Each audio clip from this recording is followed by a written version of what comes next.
Nick Caserio might have made a horrible mistake had he had the opportunity to.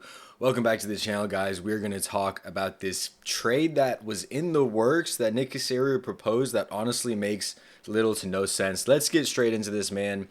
What did he try to do? He tried what? He tried to make this trade at the top of the second round with the New England Patriots. He wanted New England's 38th.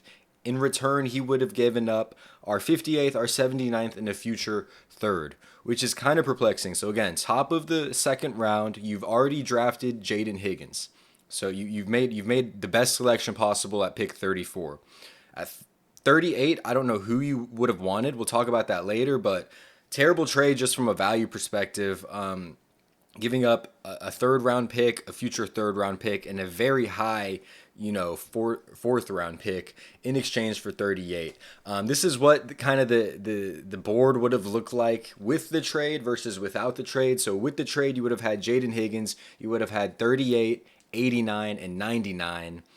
Currently, from what we did, we ended up at 34 with Higgins, 48 with Ursery trading up, Jalen Knoll at 79, Jalen Smith at 97, Woody Marks at 116.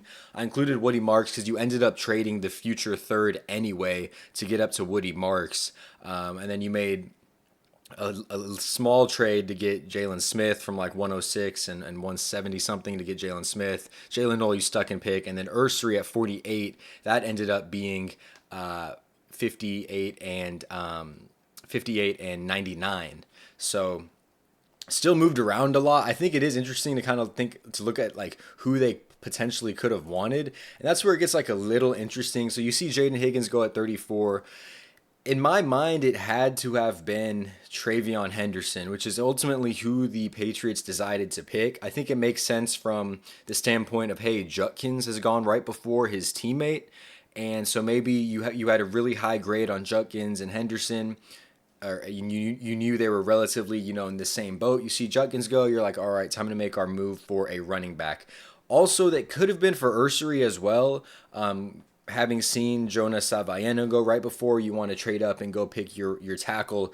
That makes a little less sense to me, and that's more perplexing as well. We'll talk about that in a second. But if they wanted Travion Henderson, I really don't like the pick. Like I said, this was a pretty loaded running back class.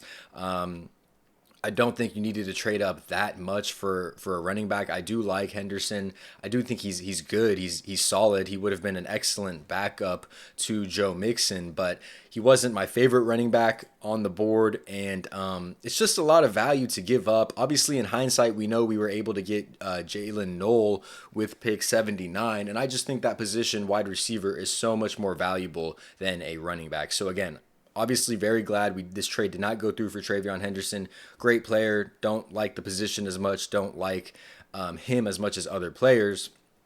And so then if we want to talk about Ariante Ursery, I mean, the trade idea looks even worse because obviously you were able to give up less for Ursery. I think this is probably less likely, though, because from what I know now, they didn't try to trade with anyone else. Maybe they did. Maybe they were trying to trade with everyone down the board until they were finally able to pick Ursery at 48, 10 spots later.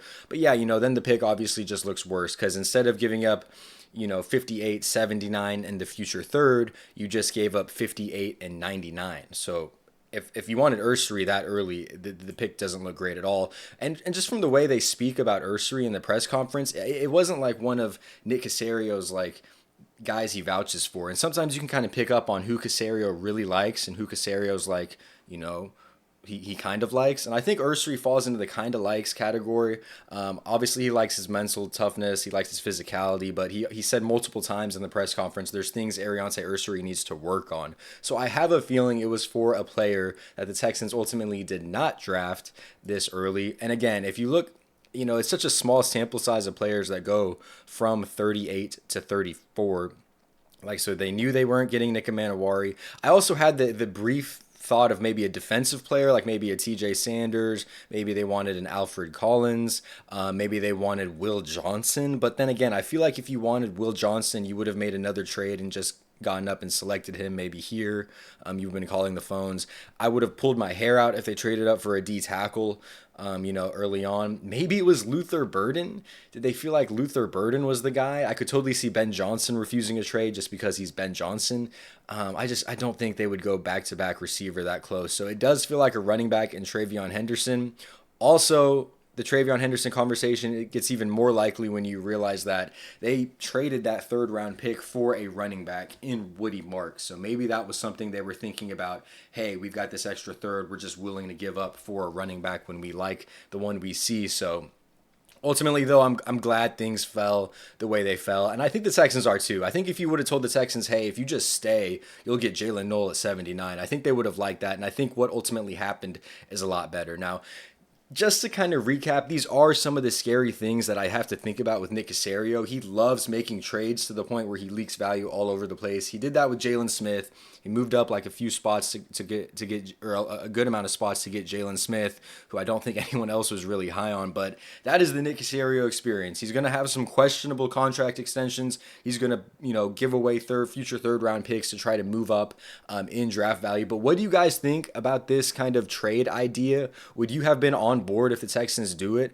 Look, again, if the Texans get Higgins and Travion Henderson at the top of the second round, like that's a good second round draft class, and then you still have pick 89 and 99 to work with in the future. So like, I'm not saying I would have really hated this trade offer, but I mean, compared to what you got, I think it is what you got was a lot better. And like I said plenty of times, I loved the first three picks that the Texans made in this draft. And so ultimately, I'm glad things happened the way they happened. But let me know what you guys think in the comments. Let me know if you liked that trade idea or if you hated it or if you're somewhere in between.